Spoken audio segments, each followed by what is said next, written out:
1977 California की jail में Lawrence बिटकर और रॉय नॉरिस नाम के दो आदमी पहली बार मिले। लॉरेंस को रॉबरी के जुर्म में पकड़ा था और रॉय को असॉल्ट के केस में। दोनों बहुत जल्दी दोस्त बन गए और दोस्त बनने के बाद उन्हें यह समझ आया कि वो दोनों एक ही तरीके से सोचने वाले लोग थे और एक ही तरह का इंटरेस्ट शेयर करते थे, और वो इंटरेस्ट था टीनेज लड़कियां। जैसे जैसे उनके दिन उस जेल में बीतते जा रहे थे, उनकी दोस्ती और गहरी होती जा रही थी। वो अब डिटेल में प्लान बनाने लगे थे कि वो कैसे लड़कियों को किडनैप करेंगे और फिर उन्हें टॉर्चर करेंगे। जब लॉरेंस के जेल से छूटने की डेट पास आ गई, तब उन दोनों ने डिसाइड किया कि दोनों जेल से निकलने के बाद अपने बनाए हुए प्लान्स को अंजाम देंगे। लॉरेंस जेल से रिहा हो गया और उसके रिहा होने के कुछ महीनों बाद रॉय भी जेल से छूट गया।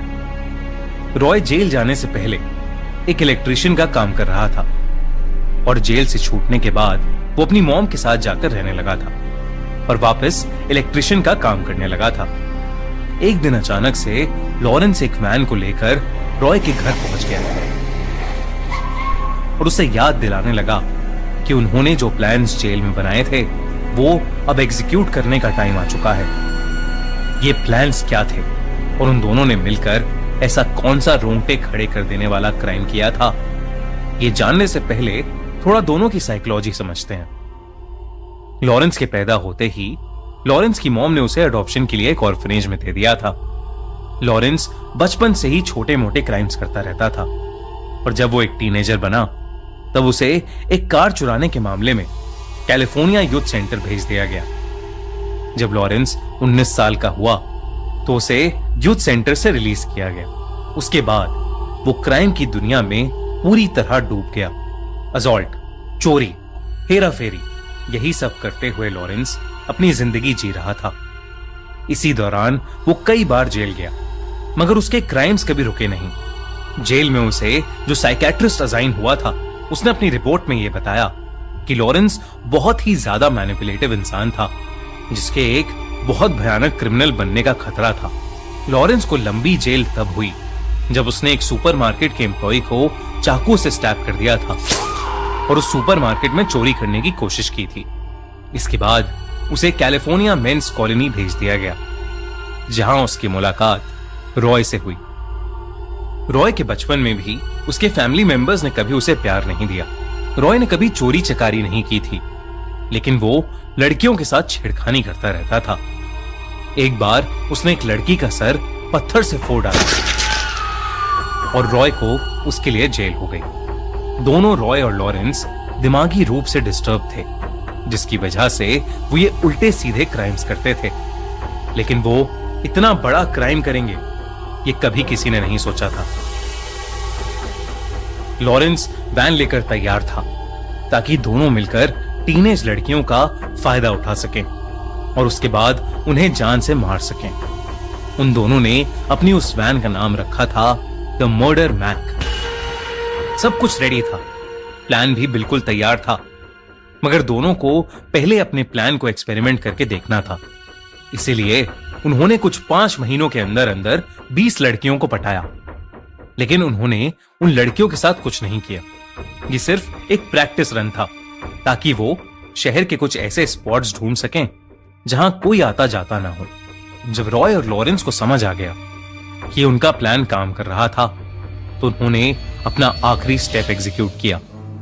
उन्होंने एक टूल बॉक्स रख लिया था जिसके अंदर लड़कियों को टॉर्चर करने का सामान था। टेप, स्क्रू ड्राइवर, चाकू, सिजर्स, रस्सियां। इसके अलावा उस टूल बॉक्स में एक कैमरा और टेप रिकॉर्डर भी था ताकि वो ये सब रिकॉर्ड कर सकें। इसके बाद रॉय और लॉरेंस को रोक पाना नामुमकिन हो गया था। एक के बाद एक वो लड़कियों के साथ दोस्ती करते, उन्हें किसी भी बहाने से अपनी वैन मर्डर मैक में बिठाते और उनके साथ अपने टूल्स से बहुत बुरी तरह टॉर्चर करते। ये सब वो अपने टेप रिकॉर्डर पर रिकॉर्ड करते और अपने पोलारॉइड कैमरा से उन लड़कियों की फोटोज भी लेते और फिर उन लड़कियों की बॉडीज को पहाड़ों के आसपास फेंक आते थे। हैलोवीन 1979 की रात भी कुछ ऐसा ही हुआ। शर्ली नाम की 16 साल की लड़की वो उस शाम अपनी पार्ट टाइम जॉब खत्म करके अपने दोस्त की पार्टी में जा रही थी, लेकिन फिर उसका मन बदल गया और वो वापस अपने घर वॉक करके जाने लगी।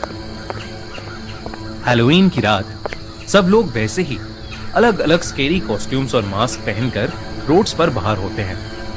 ऐसे में कोई भी मास्क पहनकर आकर आप पर अटैक कर सकता है और आपको अंदाजा भी नहीं लगेगा। ऐसा ही कुछ शर्ली के साथ हुआ। वो एक सुनसान गली से जा रही थी जब उसे लगा कि कोई उसे फॉलो कर रहा है। जब उसने पीछे मुड़कर देखा तो उसके पास एक वैन आकर रुका। उस वैन में एक आदमी मास्क पहने बैठा था। शर्ली डर गई। उस आदमी ने अपना मास्क उतारा। मास्क के नीचे कोई और नहीं बल्कि लॉरेंस था। शर्ली के रेस्टोरेंट में लॉरेंस कई बार आता जाता था, इसलिए शर्ली उसका चेहरा पहचानती थी। इसलिए जब लॉरेंस ने उसे लिफ्ट ऑफर की तो वो मान गई और उस वैन में चढ़ गई। लॉरेंस और रॉय दोनों ने पहले तो उसके साथ खूब हंसी मजाक किया, लेकिन जैसे ही उसका घर आया रॉय ने गाड़ी मोड़ी और तब शर्ली को लगा कि कुछ गड़बड़ है। रॉय और लॉरेंस एक सुनसान जगह में गाड़ी को ले गए और फिर उन्होंने शर्ली के साथ भी वही करा जो बाकी लड़कियों के साथ करते थे। उन्होंने उसके साथ जोर जबरदस्ती की, शर्ली को बुरी तरह टॉर्चर किया और उसे मार डाला और फिर उसकी बॉडी को किसी घर के लॉन में फेंककर वहां से चले गए। रॉय अक्सर एक बार में ड्रिंक करने जाता था जहां एक आदमी उसका अच्छा दोस्त बन गया था। उस हैलोवीन की रात रॉय ने शराब के नशे में अपने उस दोस्त को अपने क्राइम्स के बारे में सब कुछ बता दिया। कैसे उसने लॉरेंस के साथ मिलकर उन मासूम लड़कियों की सीरियल किलिंग की थी। रॉय का दोस्त ये सब बातें सुनकर इतना घबरा गया कि उसने ये सब जाकर पुलिस को बता दिया। जब पुलिस को ये सब पता चला तो उन्हें कुछ समय पहले की एक कंप्लेंट याद आई जिसमें एक लड़की ने पुलिस को बताया था कि 2 आदमी वैन में आए थे और वो उसे छेड़ने लगे थे। और फिर जब पुलिस को शर्ली की बॉडी मिली तो उन्हें यकीन हो गया कि उसका मर्डर भी इन्हीं टूल बॉक्स किलर्स ने किया होगा। इसके बाद दोनों को फौरन ढूंढकर अरेस्ट कर लिया गया। लॉरेंस के अपार्टमेंट से कई लड़कियों के कपड़े, ज्वेलरी और उनका सामान बरामद हुआ। वो सारी लड़कियां मिसिंग थीं। पुलिस ने ये सब एविडेंस के तौर पर यूज किया। रॉय नॉरिस ने अपने जुर्म को कबूल कर लिया और वो लॉरेंस के खिलाफ टेस्टिफाई करने को भी तैयार हो गया, जिसकी वजह से उसकी फांसी की सजा को थोड़ा कम कर दिया गया। वहीं दूसरी तरफ लॉरेंस को अपने जुर्म का कोई गिल्ट या रिग्रेट नहीं था। कोर्ट केस चलते हुए वो हर समय बस हंसता रहता और अपने आप को एक सेलिब्रिटी समझता रहता। उसे कोर्ट ने डेथ पेनल्टी दी।